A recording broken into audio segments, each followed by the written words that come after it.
The cost of comfort, free software alternatives that change the game.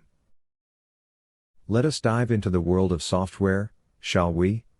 In a time when we are bombarded by subscription fees that seem to multiply like rabbits, it is essential to understand that there are perfectly good alternatives out there, free alternatives. Take, for instance, the grand dichotomy of LibreOffice versus Microsoft Office. Why on earth would anyone pay around $70 a year just to keep using Word and Excel? That is just madness. Stop paying for a service and suddenly your own documents start nagging you to resubscribe. LibreOffice costs nothing, ever, and it opens and saves documents without breaking formatting. You can send someone a docx file made in LibreOffice, and they will never know you didn't pay for it. Then, let us discuss the absurdity of Photoshop, that great behemoth of photo editing.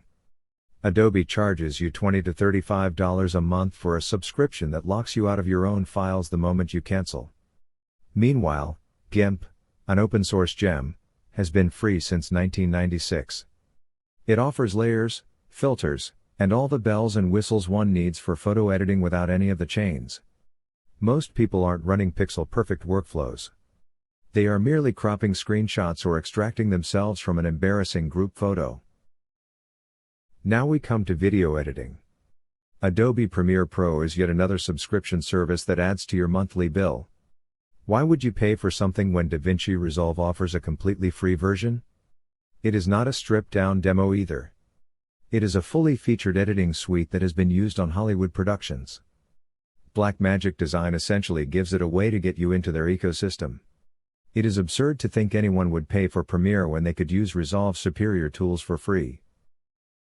And we cannot overlook VLC, the media player that needs no introduction. It can play virtually any video or audio format without requiring you to purchase additional codec packs. It has been downloaded over 3 billion times. There are no ads, no malware, and certainly no premium tier hiding basic features behind a paywall. It simply works. Audacity has revolutionized audio editing for podcasters and musicians alike.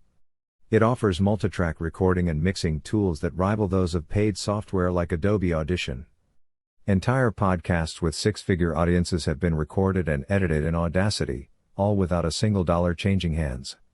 It is a wonder that anyone would choose to pay for audio editing software at this point.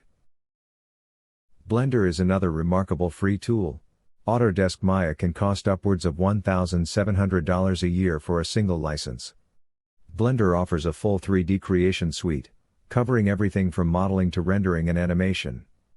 Netflix has even funded its development. OBS Studio is the industry standard for screen recording and streaming, used by nearly every major Twitch and YouTube streamer. Why pay for software that costs hundreds when OBS can do it all for free? Let's not forget Signal versus WhatsApp. While both apps are free, Signal preserves your privacy in a way that WhatsApp does not. WhatsApp is owned by a company that profits from your data, while Signal is run by a non-profit foundation. Similarly, Firefox stands out as a privacy-focused browser that offers built-in tracking protection without the need for paid add-ons. Chrome, on the other hand, is a data harvesting machine. Finally, Wikipedia has rendered paid encyclopedias obsolete. Where Encyclopedia Britannica once cost families over $1,400, Wikipedia offers millions of articles, continuously updated and fact-checked, all for free. The bottom line is this: the software landscape is filled with high-quality free alternatives that can save you money and provide everything you need. So why pay for something you don't have to? Please subscribe so you will be notified of new uploads. Press the like button, it helps our algorithm. Thanks for watching.